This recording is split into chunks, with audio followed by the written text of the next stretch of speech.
E nesse caso, né, em relação à origem e composição dos livros da Bíblia, é importante a gente verificar o seguinte. Primeiro, que a palavra que a gente tem como Bíblia é uma palavra que dá ideia de singular, mas de acordo com a origem da palavra, dá ideia de biblioteca. Então, antes, né, havia uma biblioteca, né, e posteriormente a gente latinizou a palavra e aí chegou ao ponto de Bíblia significar um livro só. Mas na prática a gente acaba na prática a gente acaba tendo isso mesmo, né? É um livro, mas ao mesmo tempo uma biblioteca. E essa palavra tem sido usada pelos cristãos desde o segundo século como coleção dos livros sagrados. Queria só aproveitar o seguinte, deixa eu ver, 1, 2, 3, 4, tá faltando 4 livros ali. Se alguém puder deixar os outros 4 ali, a gente fica grato. E aí nesse caso, né, em relação a isso, né, hoje, né, a Bíblia é uma reunião de 66 livros e a gente está falando aqui no recorte protestante, né? Então, a Bíblia é uma reunião de 66 livros, escrito por cerca de mais ou menos 40 autores. Claro que estudiosos mais recentes vão botar muito mais, né? E assim, são de épocas bastante distintas. E aí tem tanto aquilo que a gente chama de baixo criticismo ou de alto criticismo, que tem aqueles que assim, vão botar mais muito autor mesmo nesse negócio, e outros vão botar só os autores que a gente já conhece, né? Vai Moisés, Samuel e assim por diante. E tem aquela questão daqueles que vão entender que está na casa de 1000 e poucos anos, né? Tem aqueles que entendem que pode ter um pouco mais de período, né, de escrita desse material, e alguns de repente podem diminuir um pouco também essa situação, dando a ideia de que a obra é bem mais recente do que foi declarado ao longo da história da igreja. Opa, boa noite. E aí, nessa situação, os materiais usados, né, para a escrita a gente vê aqui, eu falei sobre os 40 autores, em épocas distintas e de culturas diferentes e pertencentes a diversas classes sociais. Então a gente tem uma obra bastante heterogênea. É como se de repente você fosse organizador de uma série de pastorais daqui da sua igreja. E aí, por exemplo, você tem o texto que é redigido pelo pastor Joel, né, que é outro nível, e aí você vai ter, por exemplo, o texto redigido por um irmão que falou assim: pastor, eu queria tanto escrever para o Dia das Mães. É um outro nível. E aí tem o texto, né, que o seminarista no primeiro ano quer escrever também. É um nível diferente do pastor, é um nível diferente do outro irmão. Tem o seminarista do último ano, que é um nível diferente do pastor, é um nível diferente do primeiro anista, é um nível diferente do outro irmão. Então, o que acontece? A gente tem culturas diferentes. Entretanto, quando se chega na questão da experiência de fé, está todo mundo praticamente no mesmo nível, porque está todo mundo experimentando algo da fé. Então, é claro que vamos pegar, por exemplo, o cabedal de conhecimento do apóstolo Paulo. Ele, né, está naquele nível. O apóstolo Pedro está num outro nível. Só que isso não diminui o valor dessa palavra, né, e a essência espiritual dessa revelação na vida da gente. Seja por causa da simplicidade de ou seja, por causa do tamanho, né, da cultura do outro. E aí, a gente... Por que eu estou falando isso? Porque a gente corre o risco de repente, interpretar gêneros diferentes da mesma forma. A gente corre o risco de interpretar texto de narrativa como se fosse profecia. E a gente precisa diferenciar. É como, digamos, quando o Roberto Carlos ele fala, nem mesmo o céu ou as estrelas, nem mesmo o mar ou o infinito é bem maior que o meu amor ou nem mais bonito. né? Desculpa se eu não estou lembrando a letra direito, mas assim, o que ele está falando? Ele está falando que ele tem um amor muito grande, né, por aquela pessoa a quem ele está se dirigindo. Entretanto, assim, que amor é esse que é maior do que isso tudo, gente? Para de conversa fiada. Tá dando para entender? Se, por exemplo, já é aquela mulher que está casada há uns 15 anos, vai falar assim, acabou, o que tu quer? Tu tá entendendo? Então, assim, que conversa é essa de que amor grande é esse? Não existe isso, né? Primeiro que, assim, o amor não é uma coisa espacial, ele não é uma coisa física. Então, por exemplo, na linguagem poética, a gente tem essa mensagem. Mas agora, aí, se o indivíduo pegar isso daí literalmente, e às vezes as pessoas fazem essas coisas com a Bíblia, né?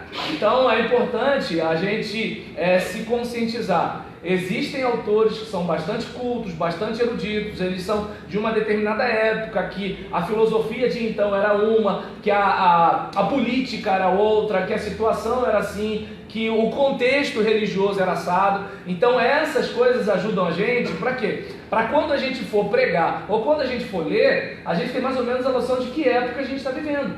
É como, digamos, se de repente eu estou falando com vocês, né, e aí vou pegar uma coisa simples. A gente está aqui com o telefone celular. Se a gente tivesse naquela época do tijolão, na época da operadora ATL, né? Então tem gente aqui que deve lembrar disso. E aí nesse caso, lembra não, né, irmã? Aí nisso a irmã, a jovem ali não entendeu, mas os demais, né, que tem um pouquinho mais de janeiro que ela, e aí por exemplo, dificilmente alguém estaria imaginando naquela época da gente fazer uma filmagem dessa e fazer uma live numa rede social. Então, quando você lê um texto que fala de live, fala de rede social, fala Facebook, fala smartphone, você já percebe, isso aqui é de época tal para cá. Mas se você, por exemplo, falar de Telerge, tá entendendo? Se você falar de Telemar, se você Cetel, se você falar de Telefunken, se você começar a falar de coisas desse tipo, aí a pessoa já tem uma noção, opa, isso é época tal. Se você falar Mesbla, Ultralar, Casas da Banha, então o pessoal, opa, isso aqui é a época tal. Se você falar Snapchat, Instagram, tá entendendo? Telegram, o pessoal, opa, é outra época.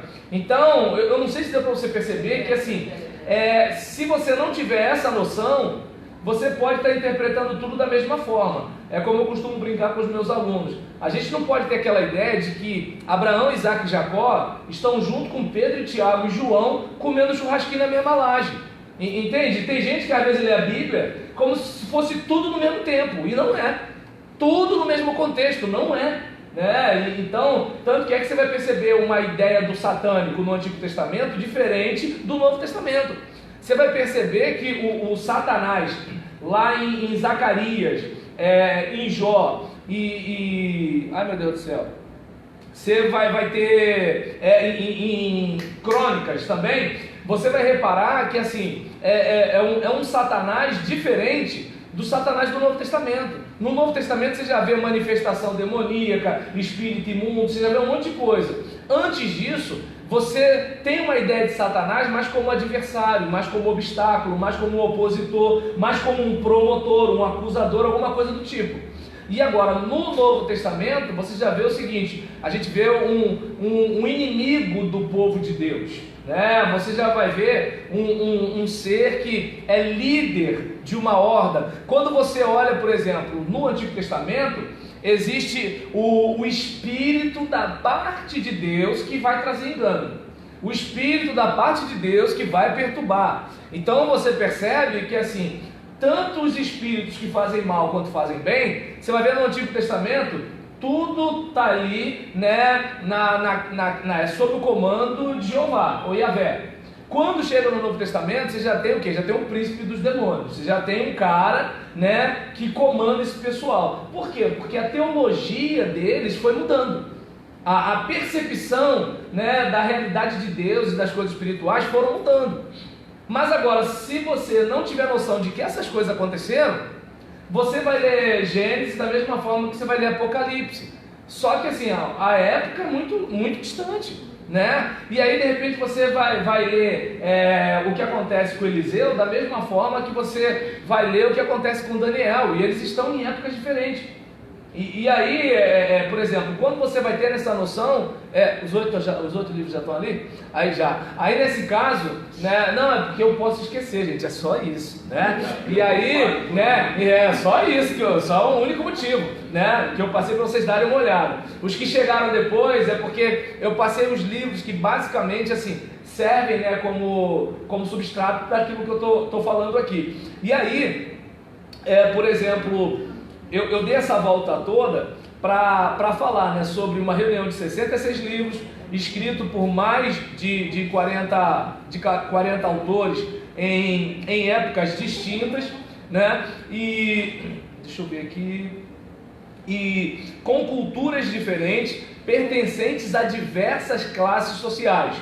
E aí também profissionais de várias áreas escreveram através de vários gêneros literários.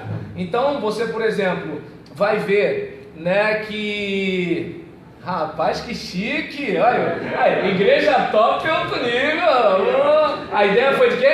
Já sabe, né? Olha a equipe aí! Brincadeira não! Tá vendo só? E aí, né, em relação a isso daí, é importante, né, a gente... E é até legal essa questão do bem-vindo aqui, pra gente se ligar que os irmãos, né, que não são daqui da igreja, isso só está acontecendo porque eles sonharam com isso, né? Então muita glória a Deus pela vida de vocês mesmo. Mas voltando para cá, em relação, a minha parte foi só mandar vírus pro celular de vocês, né? Todo dia. Amanhã não vai ter mais não, tá, meu irmão? E aí nesse caso mandei até pro Edinaldo, é hoje. E aí nesse caso, os materiais usados para a escrita foram vários. Então a gente tem, por exemplo, os 10 mandamentos, em que são escrituras sagradas em tábua de pedra, né? Então a gente tem uma situação dessa. A gente tem textos, né, que antes de serem registrados em papéis impressos como os nossos ou manuscritos, já foram registrados em argila, já foram registrados em papiro, né, que era uma planta de brejo cujo caule era em forma de tubo, que aberta, né, e esmagada poderia ser entrelaçada, né, com outros caules abertos ao meio e deixada para secar, gerando tiras bem grandes. Para quê? Para que se pudesse escrever. E aí com madeiras na ponta para enrolar, tanto que o nome do livro era rolo, por causa disso, né? E aí nesse caso enrolava a folha e essa planta, né, já era um livro pronto. O tempo passou, os rolos foram sendo recortados, sobrepostos, transformados em livros e similares àquilo que nós conhecemos hoje. E a Bíblia, ela é composta de 2 testamentos. Quais são mesmo, hein, gente? Isso, o Antigo e o Novo, ou o Velho e o Novo. E o Primeiro Testamento foi elaborado pela comunidade judaica e preservado por mais ou menos, né, na casa dos seus 1000 anos, né? E o Segundo Testamento foi composto pelos discípulos de Jesus no 1º século depois de Cristo. A palavra testamento, ela traduz a ideia de aliança, né, ou de pacto, não necessariamente aquela ideia de testamento como a gente conhece depois que alguém morreu, porque eu pelo menos quando eu era mais novo eu pensava assim, mas Deus morreu para deixar testamento para mim? Né? Assim, porque a ideia de testamento na cabeça da gente, só que a ideia que se passa aqui é pacto, ou seja, Deus fez um pacto, né, com a humanidade num período de uma determinada forma, depois num outro período de uma outra forma. E aí, diante desse caso aqui, a gente, por exemplo, vai reparar, né, que ela é dividida em 2 contratos, ou seja, o Antigo e o Novo contrato, o Antigo e o Novo pacto, ou o Antigo e o Novo Testamento, como a gente está acostumado a ver na Bíblia da gente. O Antigo Testamento é dividido em 4 blocos literários: Pentateuco, né, os 5 livros da Bíblia, históricos, que são 12 livros, poéticos, 5 livros, e proféticos, que são 17 livros. A seção de livros proféticos é subdividida entre profetas maiores, que são cinco livros, e profetas menores, que são 12. E aí nisso, deixa eu só acertar aqui. E aí o Pentateuco também, conhecido como Torá ou Lei, é a coleção dos 5 primeiros livros da Bíblia, que narram a origem da humanidade, a história dos patriarcas, a escravidão e a saída, né, do povo do Egito, a revelação da lei, a peregrinação no deserto e a repetição da lei, além da morte de Moisés. E é muito comum que as pessoas, quando elas pensem em Gênesis, elas pensem só na questão da criação. Só que se você observar bem, a criação é coisa de 2 capítulos, né? E assim, o que a gente vai ver é mais uma ideia de origem. Por exemplo, por que a vida é como é? Por que somos como somos? Por que as pessoas se casam? Por que existem instrumentos musicais? Por que existe o arco-íris?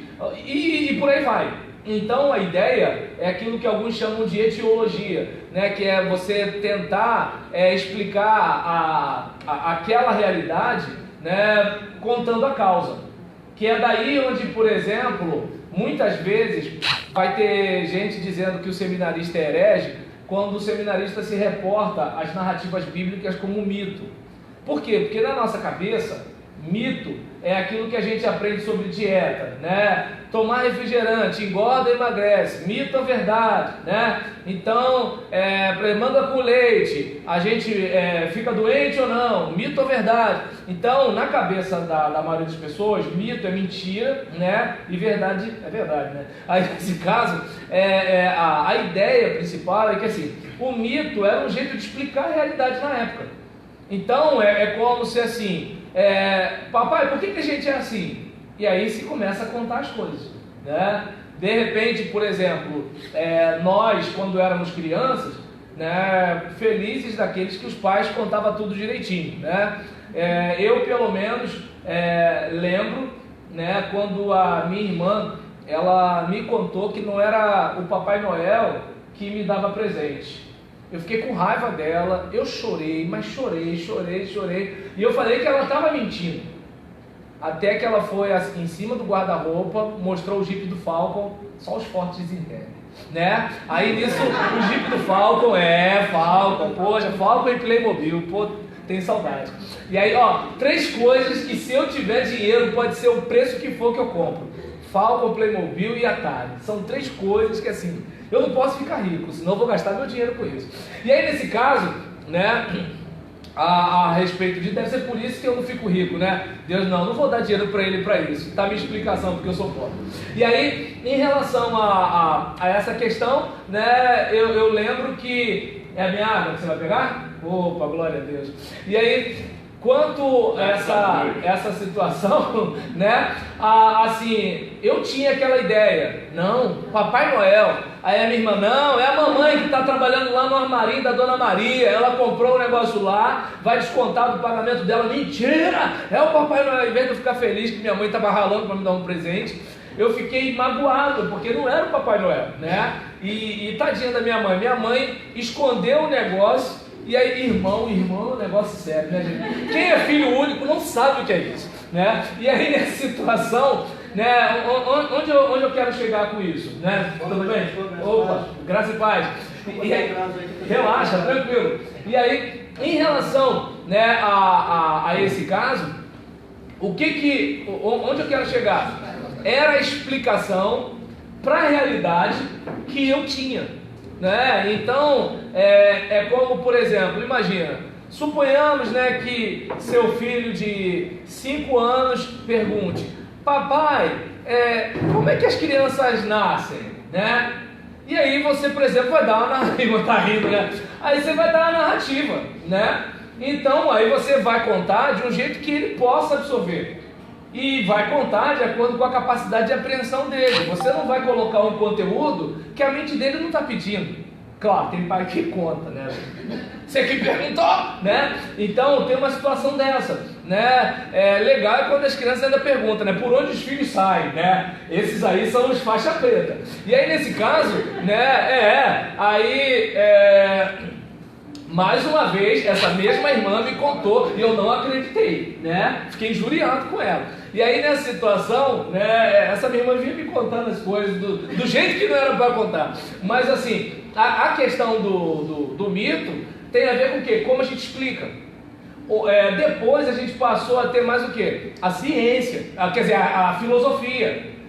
Hoje a gente basicamente explica tudo por base da ciência. Só que aí a gente lembra, né, que existem razões que a razão desconhece. Então, não sei se deu para perceber que seja a filosofia, seja a ciência, seja o mito, são modos de explicar a realidade e não quer dizer necessariamente que seja mentira. Porque quando, né, as pessoas estão contando algo a coisa de 2.000 ou 3.000 anos antes de Cristo, eles não estão contando com a mentalidade da gente. E diga-se de passagem, a gente hoje, quando a gente pelo menos acredita, né? Porque assim, a gente não foi lá fora para ver como é que é, a gente acredita que a Terra é redonda, quer dizer, boa parte de nós, né? Alguns acreditam que não, né? E aí nesse caso, mas eu deixo isso para lá, vamos discutir a Bíblia aqui. E aí nisso, a gente acredita que a Terra é redonda, outros não, né? Ela foi lá e pegou da tua mão? Não. Aí nesse caso... Eu desci, cheguei, já estava subindo e esqueci. Ela já foi e já trouxe a água. É mesmo, gente? Que ciência pura. Olha, não, isso não aconteceu não aconteceu não. Aí nesse caso... Que era muito pesado. Senão as irmãs aqui vão achar que o homem é desligado hoje, não. Pelo amor de Deus. Elas não vão pensar isso, não podem pensar isso de nós. E aí, em relação a isso, né, o cara foi pegar água, não trouxe, vão pensar o quê? Mas aí, em relação a esse caso, essas formas de contar, como é que eu posso dizer? Todas elas podem ser verdadeiras, e todas estão, de certa forma, ligadas à nossa limitação humana de entender o que acontece. Então, é como, por exemplo, a ciência vai dizer, olha, você não tem mais do que 6 meses de vida. E aí, de repente, acontece alguma coisa no seu organismo e você tem 10 anos depois dos 6 meses que o médico disse. Ou então, de repente, digamos... Você está bem de saúde, mas alguém foi e começou a falar algumas coisas ruins para você, de repente diminuiu anticorpos, não sei o que, você fazendo atividade física, você tomando vitamina C, de repente tua saúde foi para as cucuias por causa de uma questão emocional. Então, eu não sei se dá para perceber, é que nem, por exemplo, a psicanálise vai falar de id, ego e superego. Tá, a gente aqui dentro tem algum departamento, alguma prateleira para a gente saber onde está o quê? Mas a gente de alguma forma se apropria dessa orientação e a gente lida com a realidade a partir dessa orientação, né? E grosso modo, né, eu lembro quando eu perguntei a uma chefe minha que trabalhava no comércio, mas ela era formada em psicologia, sobre isso daí, aí ela tinha falado, né, sobre a questão do id, do id, ego e superego, né? E aí ela foi e deu um exemplo. Suponhamos, Roberlan, né, que você viu uma menina bastante bonita. O id tá o seguinte, pô, vou lá, né? E aí eu já ia falar vou catar, mas em 1994 não tinha essa expressão, né? Então percebe a importância da exegese, né, de você entender o contexto? E aí nesse caso, imagina, aí o id, ele te impulsiona para aquilo, né? O superego diz assim, não pode. Ou porque ela é casada, ou porque você está muito novo, ou porque, sei lá, alguma coisa do tipo. E o ego é aquele que faz a análise entre assim, peraí, até que ponto eu estou cobrando demais de mim, ou até que ponto eu estou me deixando levar demais. Agora eu pergunto para você, se você pegar o machado agora e abrir a cabeça da pessoa que está aí do seu lado, você vai achar id, ed, cismei com tem algum ed aqui, meu Deus do céu? Aí nisso, você... Edinaldo, Ed, então tá bom, é o Ed, né? O Ed tá aí? Aí nisso, em relação, por exemplo, a essa questão, você vai abrir a cabeça da pessoa, você não vai achar o id, ego e superego. mas é uma construção para a gente entender algumas questões da nossa realidade. Então, por que eu estou dando essa volta toda? Antes que alguém pense assim, né? Peraí, Roberlan é professor, estuda teologia, se bobear nem é crente, não acredita na Bíblia, calma. Eu estava dando aula num seminário que a aluna me perguntou se eu acreditava, né, no que Deus abriu o mar vermelho. Eu falei, calma gente, eu sou crente, né? Eu só não entro no caminho de usar a ciência para provar a Bíblia, porque eu acho que se a ciência tem que provar a Bíblia deixou de ser autoridade, né? A Bíblia para mim é fé, né? Eu não me preocupo com essa questão. Quem quiser fica à vontade, né? Dá o pontapé inicial aí, né, para provar que os anjos existem através, né, de algum método científico, é com você mesmo.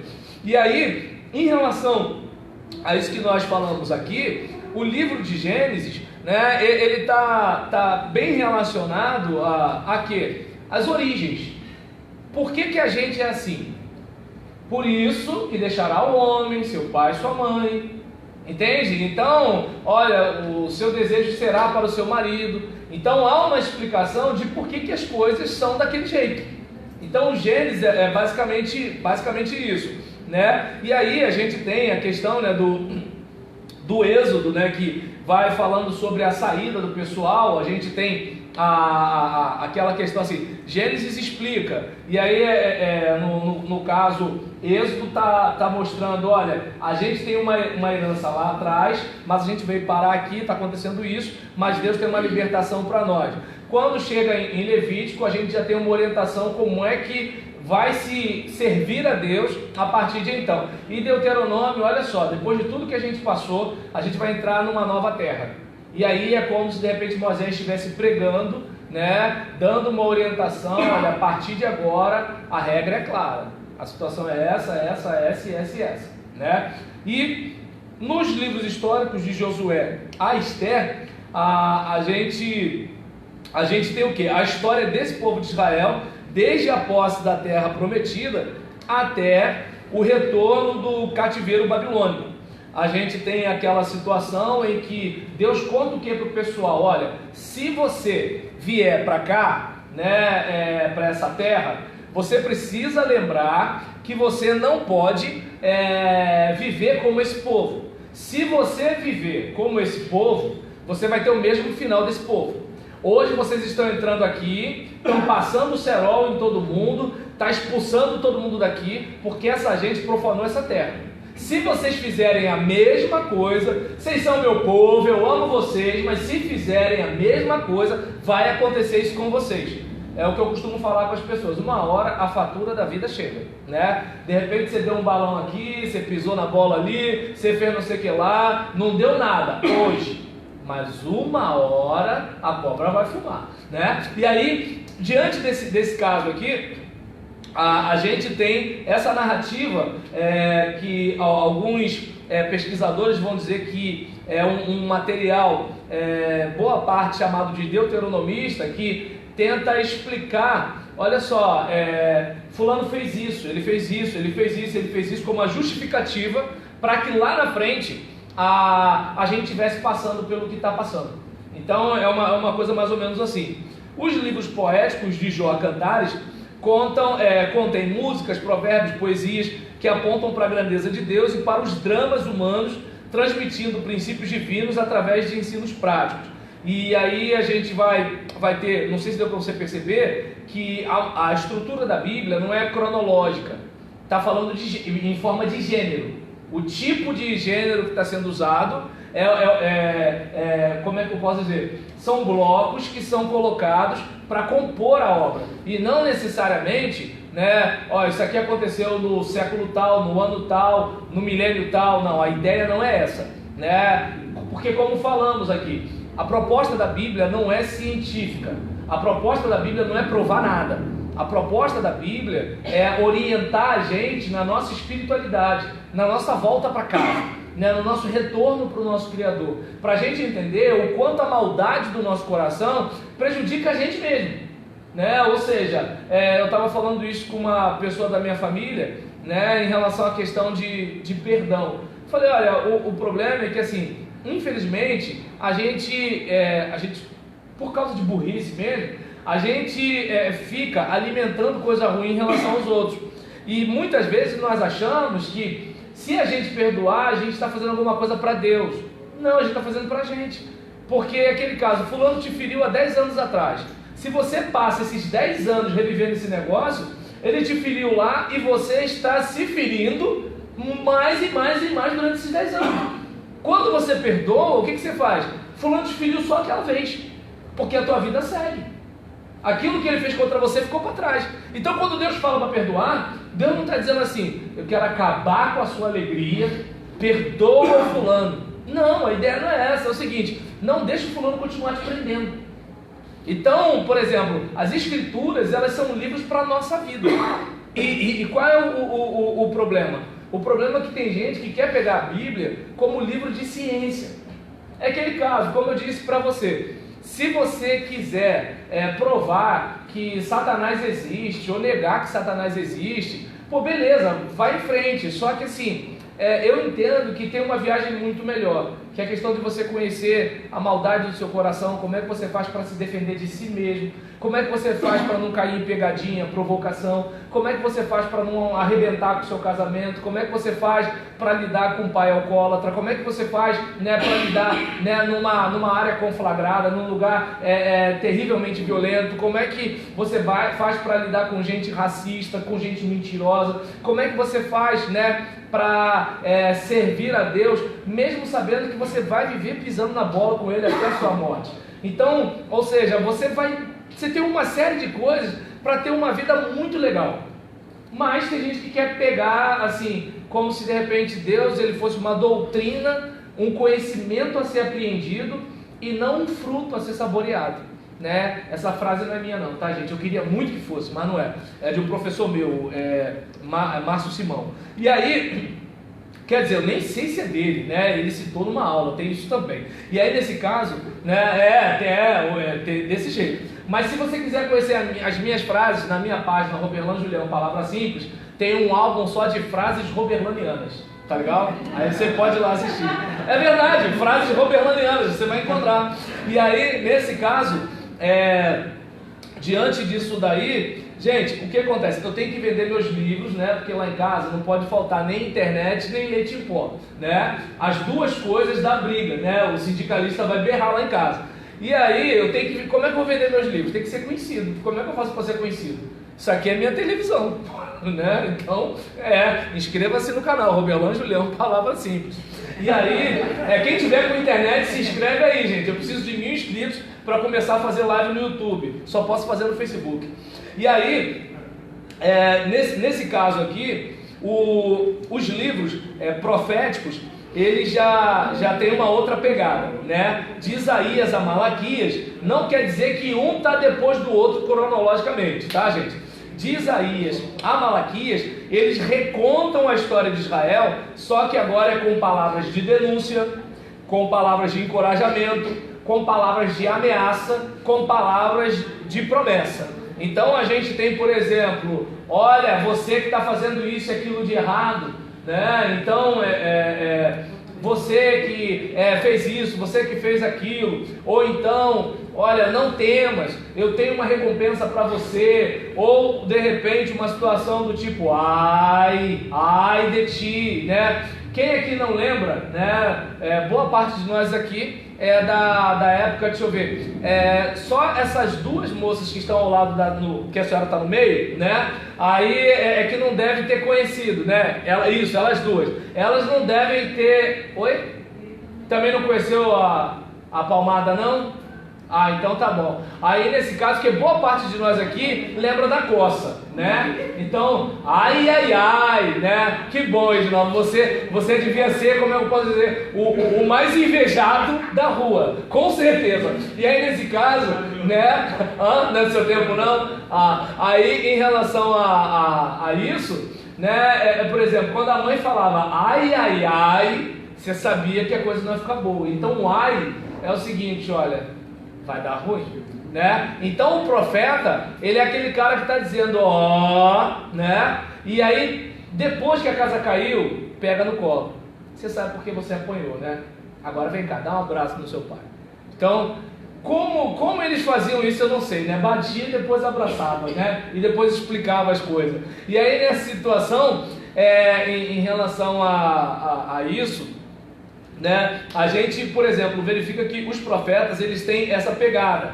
Eles eram mensageiros de Deus levantados para quê? Manter o povo de Deus no rumo certo. Porque qual é a situação? Quem devia governar o povo era o rei. Mas lembra, rei é político. Então, muitas vezes, o rei, ele pegava um outro caminho para se manter no trono, para se manter no poder, algumas coisas desse tipo. E o profeta geralmente era aquele cara independente, a não ser quando era um profeta palaciano, né? Aí era uma outra situação, porque aí ele tem que ter um pouquinho mais de jeito. Quando, por exemplo, Elias vai falar com Acabe, bota dedo na cara e larga o prego em cima. Quando Natan vai dar uma chamada em Davi, começa com uma história, entendeu? Então, são situações diferentes, embora ambos sejam homens de Deus. É como eu estava falando sobre liderança ontem com os meus alunos.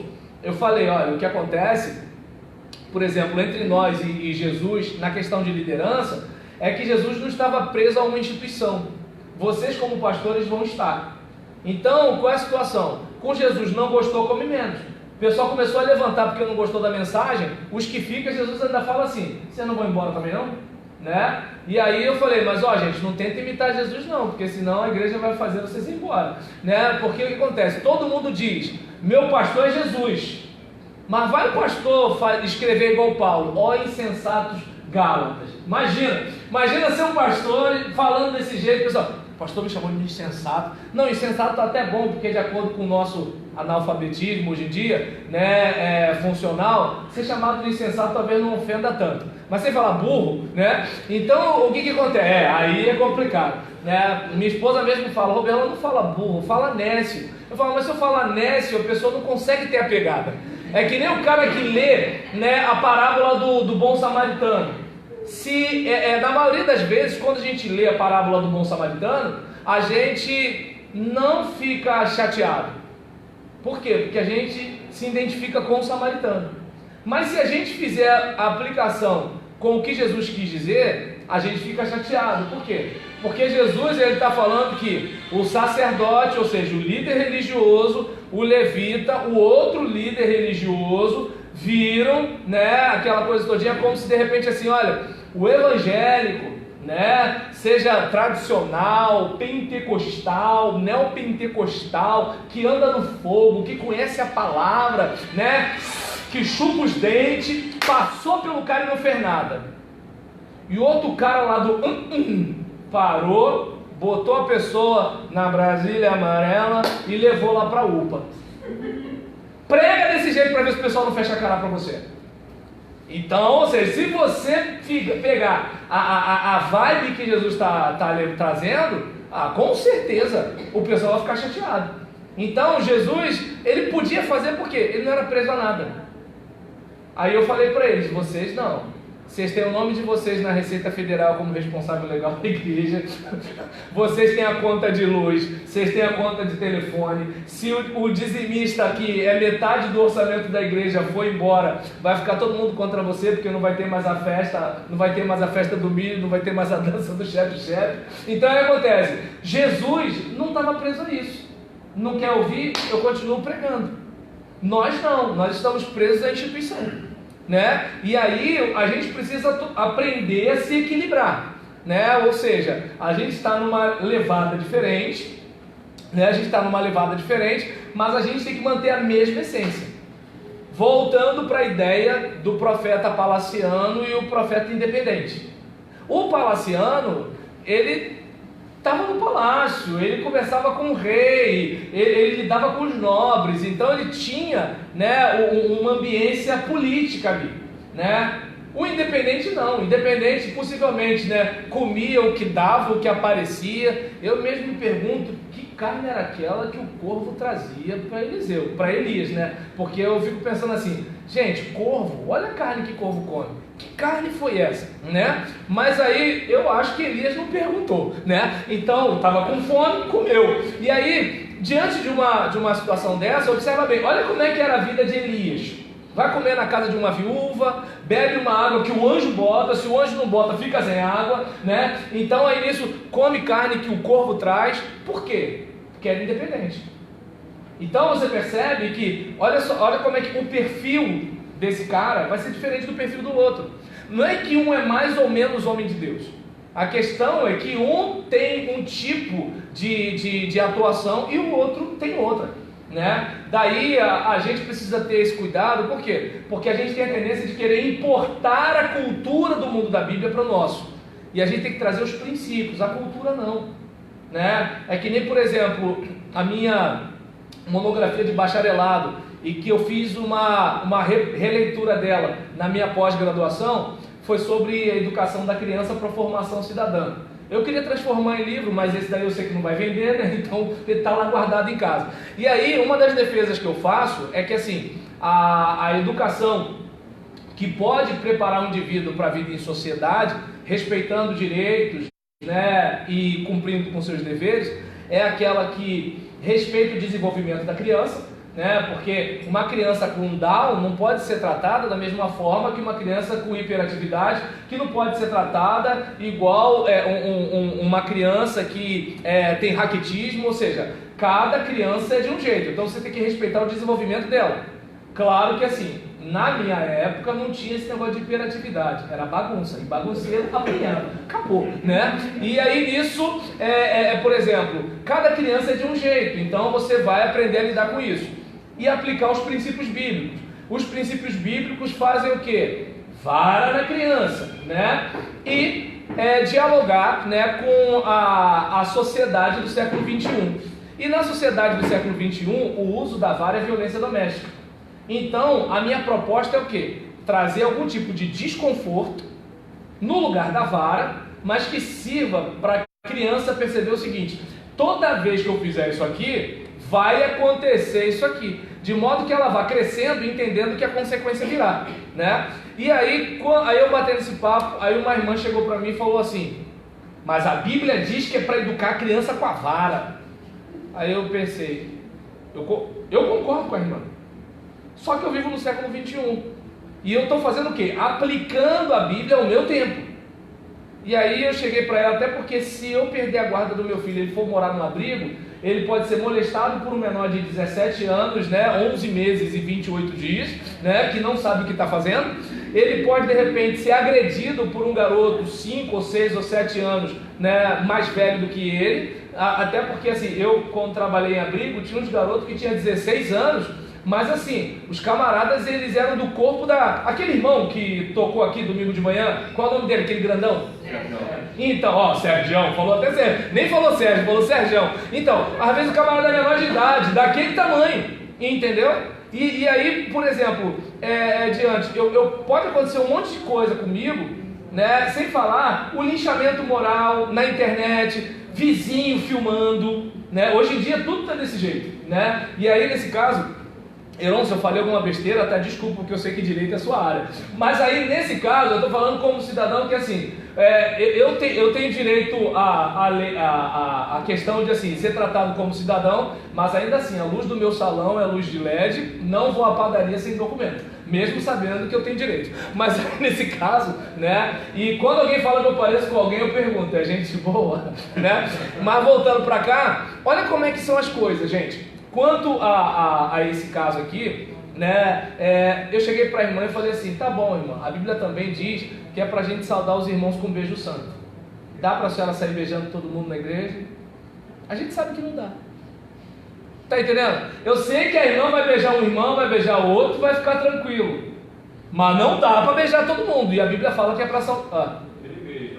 Ele beija todo mundo. Não, ele beija todo mundo. Eu só estou dizendo que é o seguinte: em relação ao caso, por exemplo, da irmã, porque eu não sei se dá para perceber o seguinte, não sei se vocês vão entender onde eu quero chegar. Quer ver uma coisa interessante? Por exemplo, às vezes um irmão brinca, é meio confiado até, uma coisa assim, e o pessoal releva. Se a irmã fizer a mesma coisa, se essa irmã for solteira, viúva ou divorciada, então... Tá entendendo? Quer ver uma coisa, por exemplo? A irmã de brinco é vaidade, mas agora o prendedor de ouro da gravata do irmão não é vaidade. Tá entendendo? A irmã com gargantilha é vaidade, mas o anel de ouro do irmão não é vaidade. Deu para entender? Então, não sei se dá para perceber que assim, foi o que eu falei com ela. A cobrança com a mulher é um pouco mais complicada. Eu não sei como é que seria, né? Por exemplo, o irmão, tudo bem, eu não sei quantas irmãs aqui fazem igual ele e beijam todo mundo, mas assim, deve possivelmente, mesmo com o sorriso do lagarto, pode ter uma irmã que não goste de uma irmã beijando o marido dela, né? Então, são situações que assim, eu não sei se deu para perceber, a Bíblia não proíbe, a Bíblia recomenda. Só que dada a nossa sociedade, principalmente brasileira, erotizada, vamos e venhamos, quer ver um negócio? Você é muito gentil com uma irmã, a irmã já fecha a cara para você porque acha que tu está querendo passar o cerol nela. Aí, a irmã, por exemplo, é um pouquinho gentil contigo. Aí já fica assim, essa irmã tá me dando mole. Entendeu? Não, é a sociedade que a gente vive é assim, meu Deus do céu. Jamais ninguém. Entendeu? Aí o que hoje, gente, pelo amor de Deus. Aí nesse caso, assim, vou pedir depois ao irmão para me interpretar, entendeu? Aí nesse caso, faço uma exegese do Roberlan. E em relação a isso, foi o que eu quis dizer para a irmã, e ela entendeu, porque quando eu falei, ela se imaginou beijando todo mundo, ela imaginou a reação de todo mundo, inclusive de algumas pessoas, né? Então, só para vocês terem uma ideia, quando eu falei isso, ela foi e falou que lembrou de um irmão que quando ele via, né, uma irmã com decote, ele falava assim, gente, esse pingente é tão bonito do seu cordão. Aí eu até brinquei, eu falei assim, não, irmã, isso não acontecia. Ela falou que aconteceu. E aí nesse caso, né, diante disso, eu não sei se dá para perceber que assim, há pessoas e pessoas na igreja. E não vamos esquecer, gente, você também é pessoa. Tem coisa que você pode achar que é tranquilo, mas a outra pessoa, ela acha que é outra coisa. Eu por exemplo, né, digamos, comprei um chip novo, né, e aí tá um tal de gente ligar para mim e falar assim, ô Tati, eu tô precisando de 3 litros de silicone, fulano, olha só, eu tô aqui, ó, eu já usei silicone em tal lugar, não sei o que, mas não mostra para lugar não, porque eu já fui casado com uma trans, e se não sei o que, aí eu vou e boto, gente, olá gente boa, há algum equívoco, esse número não é mais, né, da pessoa que você está procurando, não sei o que lá. Aí eu já mando logo, né, um Deus te abençoe, porque Deus te abençoe é um broxante, né? Deus te abençoe, né? Uma boa semana e tal. Então, onde eu quero chegar com isso, né? Que assim, para a pessoa, aí a pessoa, opa, foi mal, desculpa, não sei o que, né? Então, assim, gente, os relacionamentos, eles são um negócio bastante complicado, né? Bastante complicados, por quê? Porque cada cabeça é uma sentença. E aí, observem bem, né, que assim, para mim é tranquilo um negócio desse. Talvez uma outra pessoa ia pegar esse chip e ia quebrar, ia comprar outro chip. Eu vou gastar mais 10 reais, olá gente boa, respondo e vida que segue, eu não vou gastar mais dinheiro, tá entendendo? Claro que assim, como eu tenho vários celulares, esse celular fica em casa, porque vai que eu estou na igreja, e aí aparece, né, uma foto, né, de alguém com litro, e aí que nem quando a minha irmã olhou, eu falei, ô Rosiclé é o nome da minha irmã, eu falei, Rosiclé, é tudo machão, nem olha, não vale nem a pena, é tudo machão, né, porque assim, você vê aquele corpo bem torneado, que nem mulher tem, aí a pessoa, uau nada, é tudo machão. Aí nesse caso não é homofobia, por favor, né? Eu só estou dizendo que assim, cada um tem seu gosto, né, gente? E aí, em relação assim, eu tenho direito de ter o meu gosto. E aí, em relação a esse caso, né, em relação ao que a gente falou aqui, é importante a gente ter daqui a pouco a gente já vai fechar para o bate-papo, tá? É importante a gente ter a ideia, né, de que assim, o texto precisa ser aplicado. Então, assim, quando a Bíblia fala para saudar os irmãos com um beijo santo, significa que é para você cumprimentar os irmãos com santidade. Por exemplo, quer ver uma coisa que a gente pode fazer? É abraçar uma pessoa na igreja. Mas a gente sabe que existe abraço e abraço. Aí alguém vai dizer assim, vamos proibir o abraço. E quem disse que a gente não pode sensualizar com o olhar? E aí? Tá dando... Ô Jesus, fala, não, a gente é crente, não pode não. O que acontece? Gente, ó, se a gente for amputar tudo que faz pecado, não sobra nada. Então, nesse caso, aí nem o estômago, porque faz pecar também. Então, né, diante dessa situação, eu não sei, gente, se dá pra perceber que foi o que eu falei com a irmã, né? Assim, vamos usar a vara. Tá, mas assim, na sociedade que a gente vive, mas a Bíblia também fala pra gente beijar todo mundo. A gente vai beijar todo mundo? Com exceção dele, se eu soubesse, foi que nem a questão de mudar a cor do diabo, né? Assim, é aquele caso, eu só cometo gafe aqui. Eu não imaginei que teria alguém aqui que beijasse todo mundo. Tem gente que beija alguns, mas não todo mundo, né? E aí nesse caso, por exemplo, mas eu não sei se deu para os irmãos entenderem que a gente, assim, sabe que se a gente generalizar, vai complicar. Né? É como, por exemplo, eu tinha uma norma para mim quando eu assumi o ministério da minha igreja, né? De só abraçar, aquele negócio de abraço apertado, aquela coisa todinha, de 12 anos para baixo ou de 60 para cima. Mas na minha caminhada na igreja, eu percebi que tinha que diminuir um pouco mais a idade e aumentar um pouco mais a idade. Caraca, não, é verdade, né? Tem uma tia de 60 anos que desfaz casamento. E o que acontece? E nessa brincadeira, eu tô falando sério. Então, em relação a tem sim, irmã. Aí, quanto a isso, né, a respeito da situação, a gente às vezes precisa dosar, porque se a gente botar generalizado, eu vou abraçar todo mundo, vou beijar todo mundo, vou rir para todo mundo, vou não sei o que lá para todo mundo. Então, da mesma forma, em relação, por exemplo, meu filho, quando ele vem bater em mim, eu não bato, mas eu pego a mão dele e faço assim, ó, não bate no pai, entendeu? Não pode bater, eu só empurrei a mão, entendeu? Só assim, mas ele sentiu que o toque foi diferente, aí ele vai bater na mãe. Olha aí, ninguém ensinou, 2 anos, eu não falei para ele assim, ó, vai bater na sua mãe, eu falei, não bate no pai. Quero deixar claro que quando eu fiz isso, eu empurrei a mão assim, tá? Eu não bati no meu filho. E aí nesse caso, eu não tô mais no tempo da minha mãe não, gente, calma. Aí nesse caso, a Dilma assinou a lei da palmada. Aí em relação a isso, eu sei, mas a Dilma assinou, é lei, mano. Aí não quer. A fala da infância existe? É mesmo? Então, é porque essa igreja aqui é 100% bíblica. Onde manda beijar, o irmão beija. Onde manda usar vara, o irmão usa. Aqui é Bíblia pura, entendeu? Mas assim, no meu caso, eu faço a aplicação, é só isso. Então, nesse caso, né, eu não sou bíblico igual vocês, gente. Peraí. Aí, em relação a isso, né, a gente falou sobre os poéticos, os proféticos, né? No caso do Novo Testamento, a gente tem outros 4 blocos: Evangelhos, né, que são 4 livros, História, que é 1 livro, Epístolas, 21 livros, e Profecia, que é 1 livro só. A seção de Epístolas é dividida entre Paulinas, né, e Gerais. Paulinas, de Paulo; Gerais, porque não são de Paulo.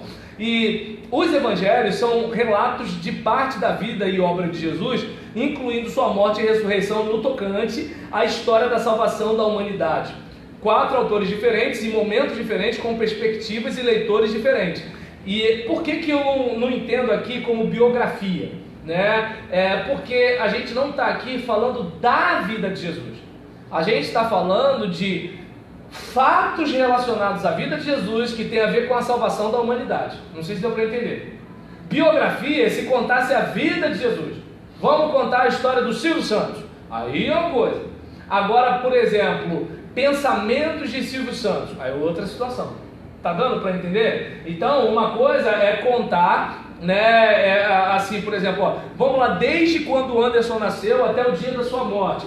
Aí é uma coisa. Agora, por exemplo, como fazer sua igreja crescer a partir da vida e obra, né, de Anderson Assis, né, seu sobrenome? Então, a gente vai aprender sobre crescimento de igreja a partir da vida e obra dele. Então, ele não está preocupado ali de mostrar quando a mãe dele falou: não vai dormir sem banho, moleque. Ele não vai contar isso no negócio. Ele vai falar sobre crescimento de igreja. Deu para entender? Então, a gente não tem aqui uma biografia, né? E aí, a questão das perspectivas serem diferentes. Tem gente que muitas vezes vai se preocupar com a harmonia dos evangelhos. Eu não sei se dá para observar. Vamos pensar numa coisa simples. O culto de domingo à noite aqui, aí, ou na sua própria igreja. Digamos que um de vocês não estava e você perguntou para 10 pessoas sobre o culto. Não vão contar a mesma coisa. Aí alguém vai dizer assim, mas é Deus. A questão não é o ser Deus, a questão é de ser Deus através dele. Gente, Deus usa essa igreja, mas quando ele usa essa igreja, ele não tira as imperfeições dela. Deus usa os pregadores, mas ele não tira a imperfeição dos pregadores. Então, a palavra de Deus, ela é divina, mas ela está em linguagem humana. E a gente tem que lembrar disso, porque se ela não tivesse em linguagem humana, como Deus falaria com a gente? Para ele falar com a gente tem que ser em linguagem humana. E linguagem humana pressupõe o quê? Um ser humano. E o ser humano, uma das coisas que nós temos é o quê? A diversidade. Não somos iguais. Por exemplo, todo mundo aqui da Memorial em Pavuna, todo mundo é ovelha do pastor Joel. Agora eu pergunto, todo mundo é igual? Não. Gente, vocês passaram décadas ouvindo o mesmo cara. Era para estar todo mundo no formato, mas não está. Então, o ser humano, ele é assim. Nós somos diferentes, né? E aí, a gente precisa olhar para essa questão, né, dos relatos e aprender com eles. E não ficar preocupado em assim, eu vou tentar botar um alinhado com o outro, porque senão alguém vai achar que era mentira. Não, são 4 narrativas, né, a respeito da obra salvadora de Jesus pela humanidade. E isso é o que importa pra gente, e o que a gente aprende. E um detalhe que falta num, tem no outro, e enriquece a nossa leitura e a nossa compreensão da realidade. E aí, Atos, né, já é um livro de história que narra a trajetória dos primeiros cristãos, das primeiras igrejas do primeiro século, do ministério do apóstolo Pedro junto aos judeus e das viagens missionárias do apóstolo Paulo com ênfase nos gentios. Aí a gente vai reparar aqui, né, que assim, no caso de Atos, não é um livro de profecia. Por exemplo, muita gente vai usar aquela palavra ao carcereiro, crê no Senhor Jesus e será salvo tu e tua casa. Mas eu pergunto, Paulo está profetizando para os moradores de Duque de Caxias? Não.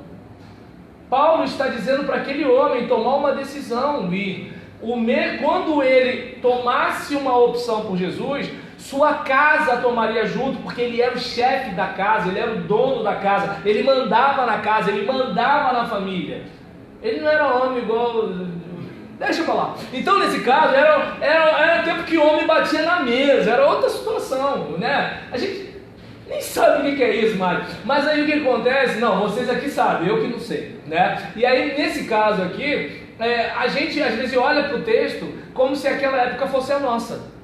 Então, quando o cara abraçava, olha como é que é diferente quando a mãe de Timóteo e a avó de Timóteo abraça a fé. O pai é o pai, tá para lá. Agora, quando é o carcereiro, não. Mulher, filho, papagaio, escravo, geral, todo mundo vem junto. Vai todo mundo saber sobre Jesus. Paulo, pode pregar, todo mundo escuta, né? Então, é aquela situação. E diante desse caso aqui, Atos não é um livro de profecia. Ele está mostrando o quê? Como surge o corpo de Cristo, né, em missão. Jesus começou nos evangelhos. Em Atos, a gente verifica o quê? Essa continuidade, né? Nós somos a comunidade do reino, a igreja do Messias e o corpo de Cristo. Então a gente vai fazendo o que ele começou. Se não está fazendo, deveria fazer. E aí mostra o seguinte: assim como Jesus foi perseguido, a igreja foi. Assim como Jesus e a igreja foram perseguidos, Pedro foi. Assim como Pedro foi perseguido, Paulo foi. Para deixar claro que assim, está todo mundo passando pela mesma coisa. Paulo está sofrendo tanto quanto os outros apóstolos, que estão sofrendo tanto quanto Jesus. Para deixar claro que esse é o caminho. E que a gente deveria entender dessa forma também, né? Infelizmente a gente tem aquela ideia de entender a igreja como um estabelecimento para entretenimento. Não gostei da mensagem, não gostei da música, não gostei do pastor, não gostei de não sei o que lá, vou para outra igreja, ou saio da igreja, não vou essa semana, ou então eu vou faltar só para ver se alguém liga para mim e sente minha falta. Tá dando para entender? E aí, tá rindo, irmão? Né? Aqui não acontece não, que aqui é Rio de Janeiro, mas lá em Caxias, onde eu moro, e aí, nesse caso, por exemplo, Atos, ele mostra isso, né? E no caso das epístolas, que são correspondências enviadas às igrejas, e a fim de que orientar essas pessoas com palavras de encorajamento, de instrução, né? Com palavras de instrução, para quê? Para a vida e para o ministério dos obreiros das igrejas. Por quê? Porque eles não tinham Bíblia. No caso dos judeus, eles ainda tinham como recorrer às escrituras judaicas. Mas no caso dos gentios, eles não tinham. Então o que a gente faz?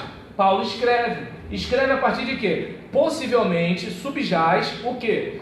Que há um problema na igreja, alguém fala assim, Paulo, está acontecendo isso aqui. Você pode reparar que boa parte do escrito de Paulo parece uma teologia tarefa. Não é como, por exemplo, eu vou escrever sobre isso. Não.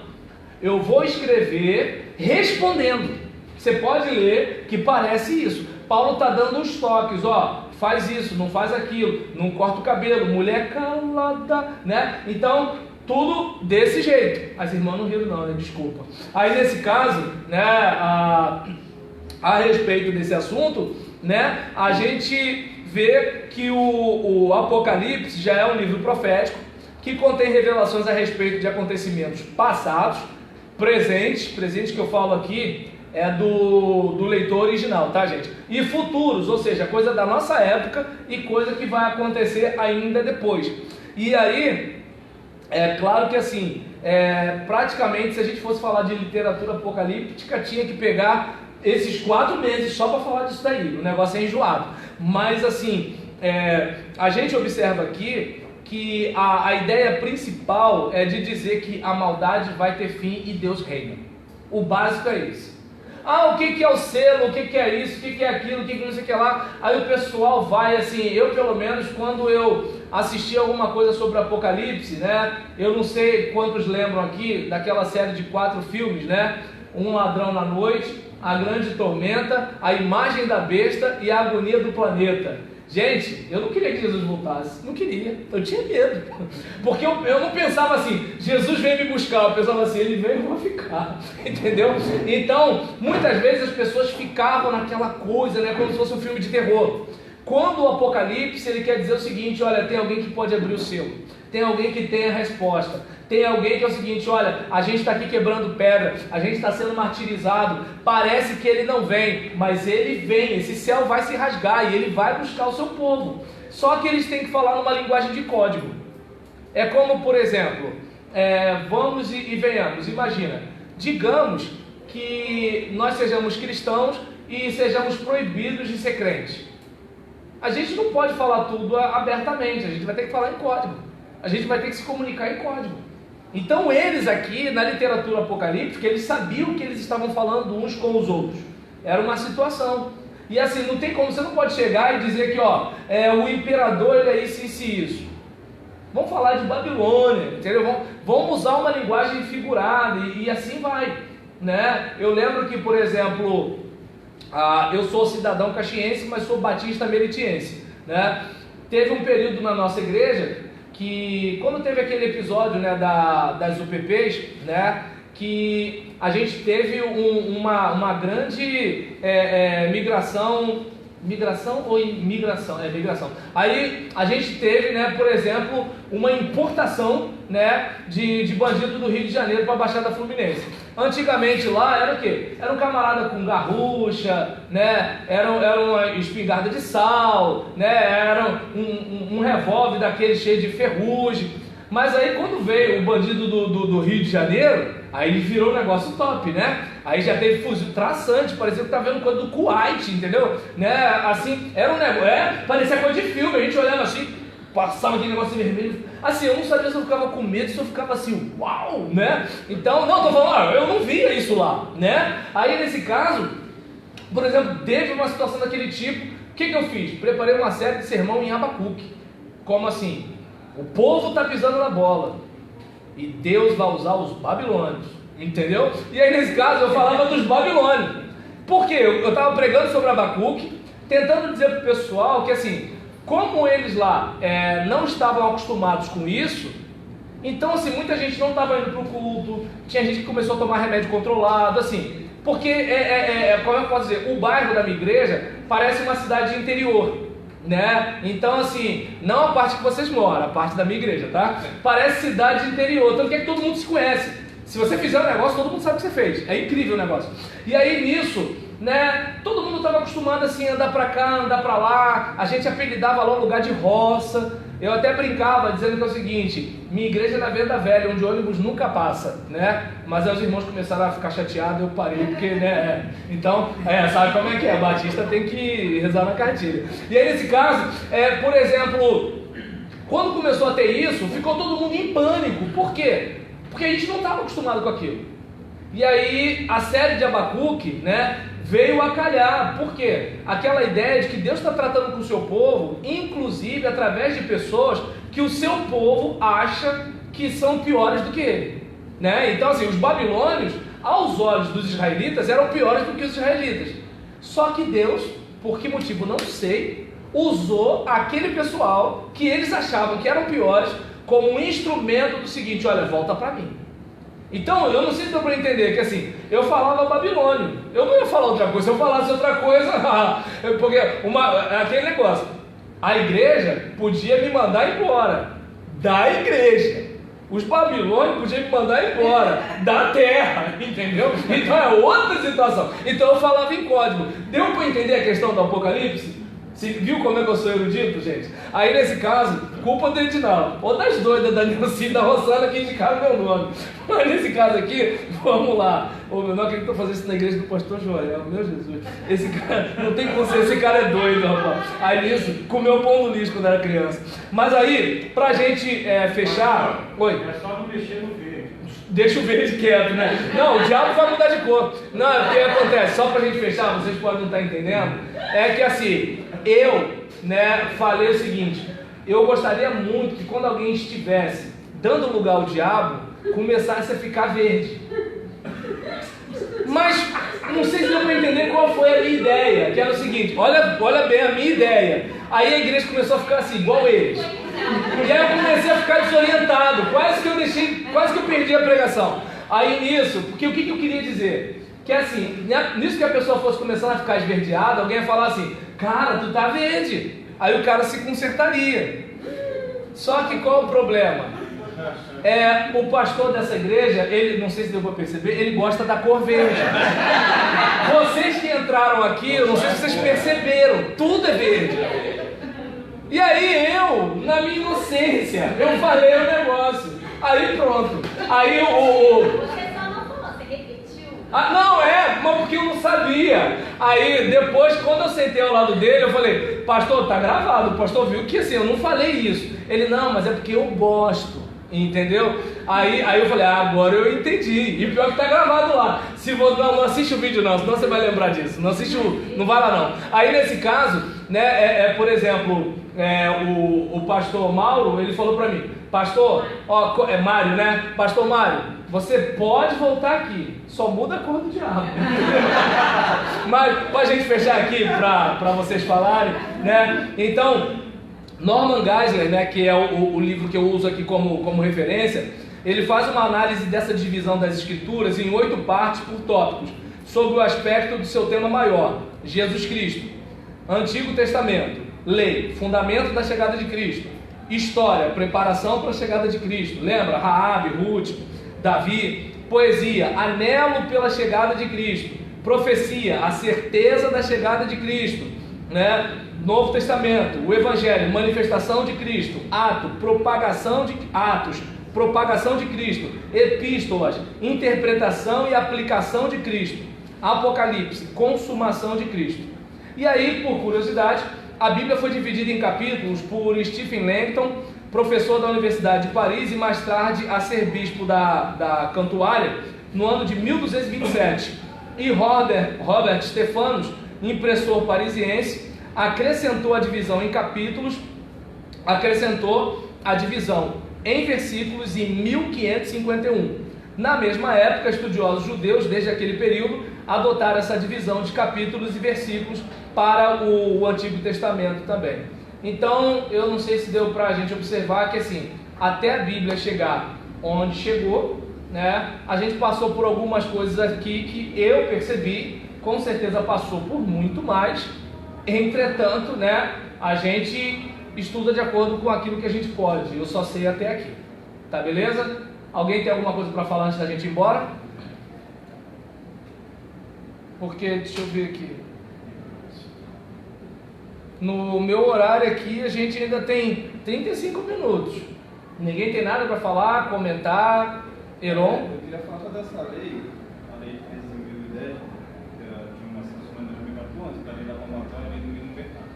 Na verdade, essa lei alterou alguns artigos do ECA, Estatuto da Criança e Adolescente, 18, 70. Ela diz que o pai, o responsável, não pode usar de meio cruel. Né? Opa, já estou gostando, vai continuar. Cruel, castigo, meio cruel e degradante. Mas aquela chinelada pode, é só isso. Não precisa ninguém ficar com medo da lei. Não, porque eu tô. Elas não estão não, mas eu tô. Crueldade física, Aham. pode castigo físico, tratamento degradante, moral, imoral, esse tipo de coisa. Mas isso não variaria, por exemplo, na interpretação de alguém, não? Não, mas aí quem... Então, é esse mais aí que me preocupa. Quem vai assinar é o Conselho Tutelar e Conselho Tutelar e depois o juiz. Arrumar o quarto pode ser uma tortura?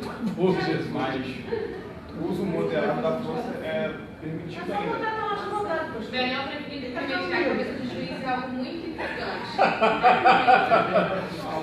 E aí, gente, mais alguma coisa? Obrigado, Heron, gostei.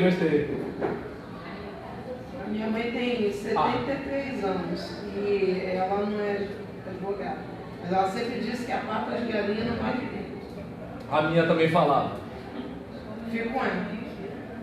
Além de coça, tem mais alguma coisa? E pastor, Oi. sobre tudo que o pastor falou, né? Isso vai estar na apostila? Ou... Já, tá. Eu tô lendo a apostila. Entendeu? E aí o que acontece? Na semana que vem, eu vou falar sobre inspiração, né?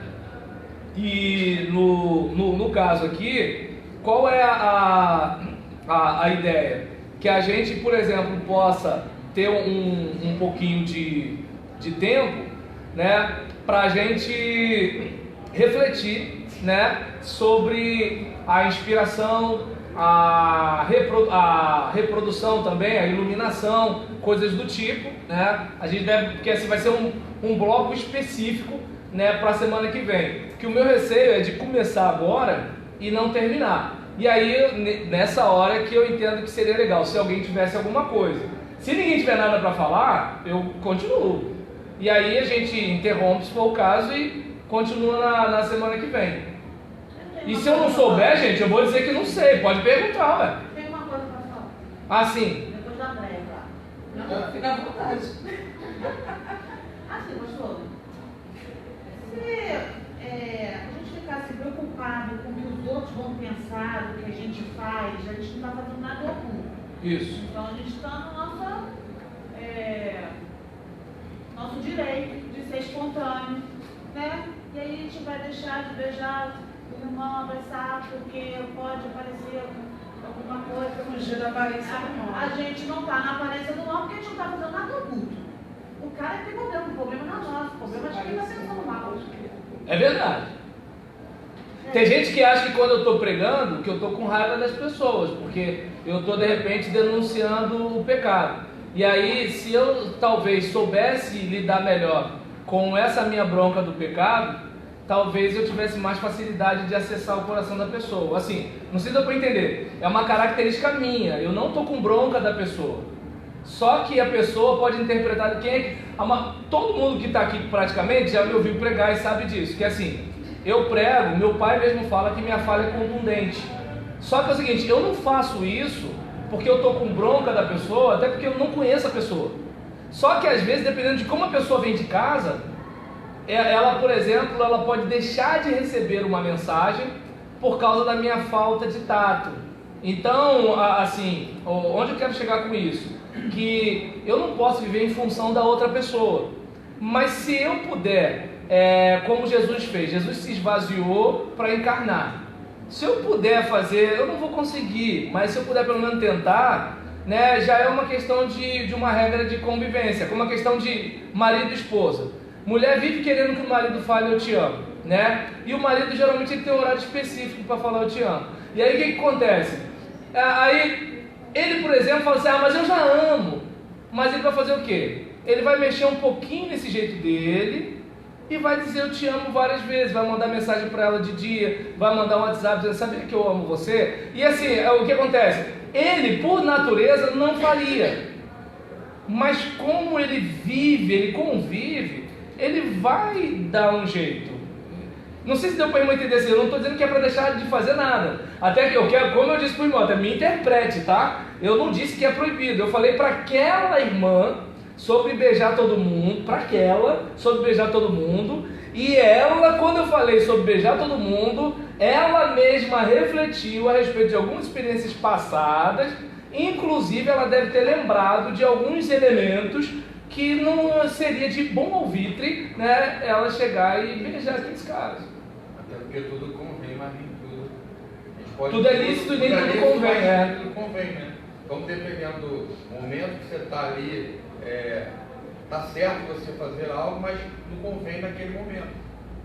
Entende? Então são situações e situações, né? Mas sabe o que eu achei legal? Eu achei legal que assim, a gente está indo para a parte teórica e vocês estão vindo para o cotidiano. Isso é bacana. Mas legal que pelo menos assim, a gente percebe que dá para refletir alguma coisa. Então deixa eu voltar para a parte teórica. Você falou de dispersação dos tempos aí. Desses 400 anos de silêncio. Sim. Assim, como é que estava a cultura da época? A gente tem aquele período, né, até que tem a revolta dos Macabeus, que é uma situação em que assim, os judeus, eles tinham a sinagoga, então eles continuaram estudando, continuaram pesquisando, continuaram interpretando as escrituras, eles continuaram vivendo a fé deles, eles continuaram. Só não era mais como antes, que viu o profeta, assim diz o Senhor, assim, não estava tendo mais isso. Tanto que é que os escritos desse período não são tidos como canônicos, só para ter uma ideia, né? Então, quando já chega o período do Novo Testamento, aí já vem aquela ideia do tipo, olha, Deus voltou a falar de um modo vivo, que é o que acontece através de João Batista. Que você percebe que antes de João Batista, não se toca mais nesse assunto. De certa forma, João Batista encerra um ciclo e inicia o outro.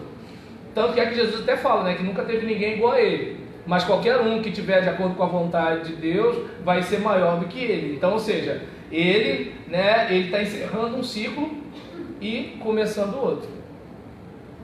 Mas nesses 400 anos aí, isso não quer dizer que Deus nunca falou nada com ninguém.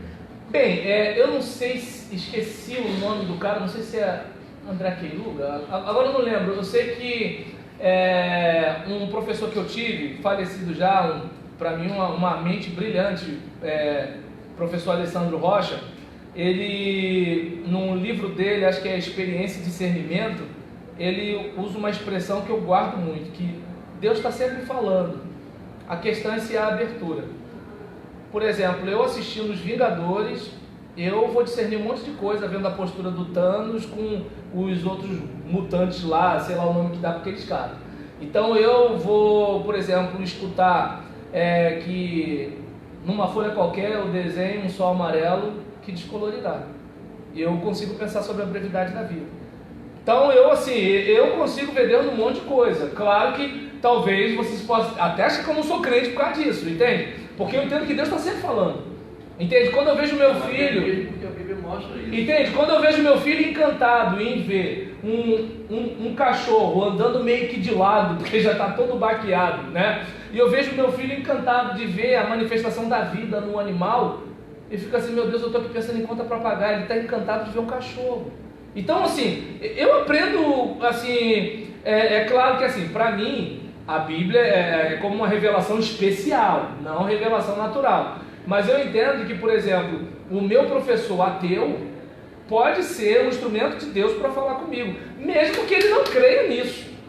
Entende? Para mim, a música secular, o filme, a novela, o bate-papo, o conselho da minha mãe, para mim, qualquer coisa, né, pode ser uma ocasião para Deus falar comigo. Não estou recomendando vocês a fazerem isso. Só estou dizendo que para mim é assim. Até a Lula falou. Mas até mesmo que Jesus, antes de nascer, aquele, não sei como eu esqueci o nome dele, aquele velhinho diz assim: Deus me revelou que eu não morreria antes de ver o meu Salvador, eu já posso morrer em paz. Isso. Ele viu Jesus pequenininho.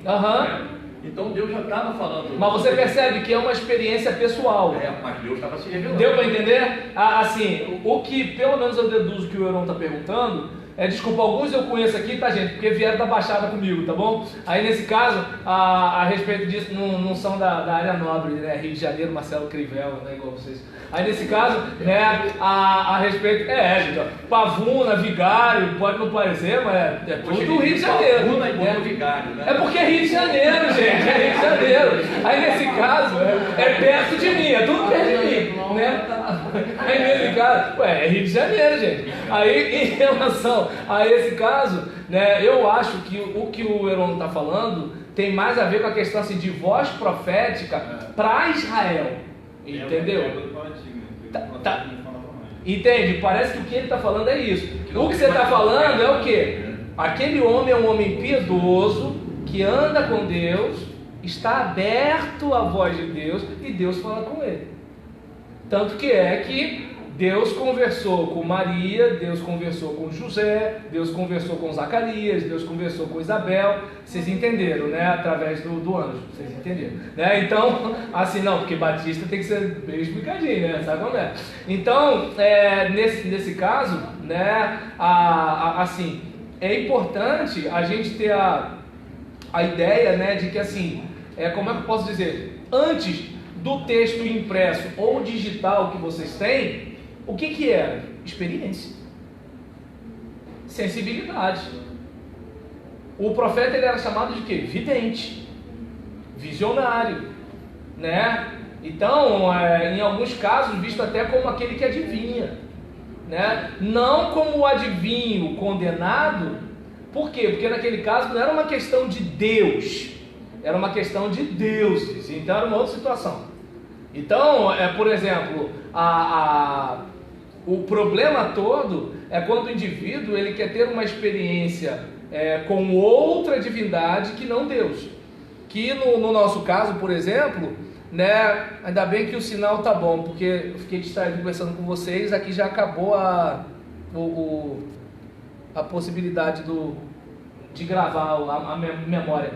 E aí, nesse caso, o que acontece? Mas daqui eu tenho um aplicativo que eu posso baixar do Facebook para o computador e postar no YouTube depois. Eu lembro que eu fiquei todo feliz com isso. Aí um aluno meu, né, o Marcelinho, tem 17 anos.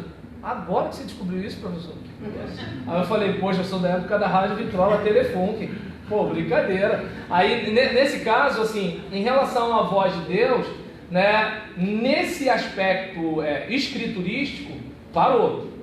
Porque tanto que parou, que as obras escritas nesse período poderiam ser tidas como obras canônicas. Por que não são? Porque não desfrutava da autoridade que os outros textos tinham. Quem deu essa autoridade? O próprio povo que ouviu e que leu. Então, daí houve a canonização, né? Então, não se dá para perceber. A coisa acontece da seguinte forma: estou eu aqui, e aí eu tenho uma experiência, e eu começo a falar sobre essa experiência. Meus alunos começam a escrever sobre essa experiência. Eu morro, meus alunos morrem, e a próxima geração leem a experiência e revivem a experiência pela leitura. E aí nisso a coisa vai passando, daqui a pouco alguém fala assim, isso é de Deus. Pronto. Aí alguém fala assim, eu quero escrever um negócio de Deus também. Alguém fala assim, não, isso não é de Deus não. Deu para entender? Querido, não vou muito longe. Não sei quantos aqui pregam. Tem aquele dia que você prega, que é o seguinte, Deus está purinho na terra ali contigo. Mas tem aquele dia que tu parece que o carro não pega, e tu tá tentando e tu fica, né, aquela coisa todinha, e se bobear, o pessoal está te assistindo como assim, eu te entendo, pregador, tá ruim do teu lado hoje, né? Mas a gente vai ficar aqui para te dar moral até o final, mas a gente sabe que tá bravo. Então o que acontece? Assim, eu não sei explicar, mas assim, é aquela questão da confirmação. Até, no caso do Novo Testamento, foi diferente, por quê? Porque gera uma questão seguinte, testemunho. Tem que ser gente que caminhou com ele, que caminhou com quem caminhou com ele, alguém que assim possa ter a seguinte autoridade, ó, nossos olhos viram, nossos ouvidos ouviram, nossas mãos apalparam. Justamente o que eu ia perguntar, os livros apócrifos, eles não estão inseridos por falta de autenticidade? Assim, a questão, eles não desfrutam daquela autoridade, né, de assim, olha, isso aqui é palavra de Deus. Eles não têm isso. E aí Eu queria falar um pouco mais sobre isso. Lá na frente. Sim. Entendeu? Aí o que acontece? Não vou aproveitar mais. Entendeu? Aí, por exemplo, a gente vai reparar nessa questão toda que assim, é que a gente acabou puxando isso por causa do silêncio, né? Não, é a pergunta que eu ia fazer, acho que não pode. Entendeu? E assim, em relação a isso, por exemplo, era muito comum que alguém escrevesse algo e colocasse o nome de uma pessoa proeminente na história da revelação, como o nome de Enoque, né? O nome de assim, alguém que, opa, vamos ler isso aqui. Era uma coisa mais ou menos assim. E eles, entre eles mesmos, assim, digamos, daí onde tem até uma discussão, alguns tentam levantar a bola que as pessoas do Novo Testamento levavam Enoque a sério, por causa de algumas citações que existem de Enoque no Novo Testamento. Mas alguns pesquisadores mais conservadores entendem que o fato de você fazer uma citação não quer dizer necessariamente que você está dizendo que aquilo ali é a palavra de Deus. É como, por exemplo, eu longe da minha esposa pregando, sou um perigo. Eu estava pregando numa igreja, sucessão pastoral, e aí o texto era esquecendo-me das coisas que para trás ficam, olhando para aquelas que estão diante de mim, né? Prossigo para o alvo e tudo tal. Eu estava tentando, o tema da mensagem, né? O passado passou, né? O presente é um presente e o futuro é Deus na frente. Eu gosto desses temas assim, eruditos, tá? E aí nisso, né? Eu mandei um negócio desse e no final, para aplicação, eu olhei para a congregação, sucessão pastoral, eles não. Eu estava às portas de ser de repente votado para ser pastor da igreja. E aí eu cito, segura o teu filho no colo, sorria e abraça os seus pais enquanto eles estão aqui. Que a vida é trem-bala, parceiro. E a gente é só passageiro, prestes a partir. Meu Espírito Santo particular veio falando, olha, até chegar em casa, entendeu? Mas é que eu estou falando, a minha experiência com Deus é uma experiência de que assim, para mim Deus está sempre falando, Deus está sempre falando, né? Até através da minha esposa, quando ela está igual siri na lata, entendeu? Então, minha gente, eu só não, no caso, deixa eu ver aqui, a gente está a 10:09. Eu vou devolver a palavra para o Edinaldo, para ele fazer as considerações, que assim, se depender de mim, assim, eu tenho o maior prazer de ficar aqui, e 10 minutos eu sei que não vai dar. Então, eu queria ouvir vocês. Se vocês encerraram, a gente para por aqui. Alguém tem mais alguma coisa? Tá? Então, olha, fiquei muito feliz com a presença de vocês. Fiquei feliz, né, dos meus conterrâneos aqui no Rio de Janeiro, né? Então, assim, tô muito contente, né, com a iniciativa da igreja. E, por exemplo, conversa com o pessoal, né, que como são módulos, são 4 módulos. O fato da pessoa, né, não ter vindo hoje não impede de vir na semana que vem, porque tem a apostila, né, e a gente pode conversar sobre o assunto, né? E também, por exemplo, a pessoa não fez esse módulo em agosto, pode vir em setembro, entendeu? Porque é um outro módulo, é uma outra situação, tá? Então, pode vir, vamos chegar e a gente trocar uma ideia, tá? E assim, peço desculpas se de repente, assim, em algumas questões ilustrativas, pareceu que eu estava colocando um ponto de vista pessoal, tá bom, gente? Não é pessoal, foi só a caráter ilustrativo que eu falei. Não em relação à questão do ambiente secular, né? Eu peço desculpas, né, a vocês, mas assim, eu não sou aquele pastor avesso à tecnologia. Não sei se deu para perceber. Sou midiático e eu quero falar com a minha geração, quero conversar com a minha geração, né? Os coroas estão tudo no Facebook, os mais jovens estão no Snapchat e no Instagram, né? E assim, né? O que acontece? Não é porque assim, o que eu estou dizendo é porque às vezes você acha que está todo mundo num lugar só, né? Mas assim, o pessoal com mais de 40 descobriu o Facebook e agora está tudo feliz. Só que a molecada correu de lá, né? Quem sou eu? Hã? Quem sou eu? Não tô no Facebook, nem no Snapchat, nem no Instagram. Ah, mas tem o telefone para ligar, alô? No WhatsApp, sim. Né? Ah, tá no WhatsApp? Então. Então valeu, a palavra tá contigo, Ginaldo. Tchau, gente. Irmão,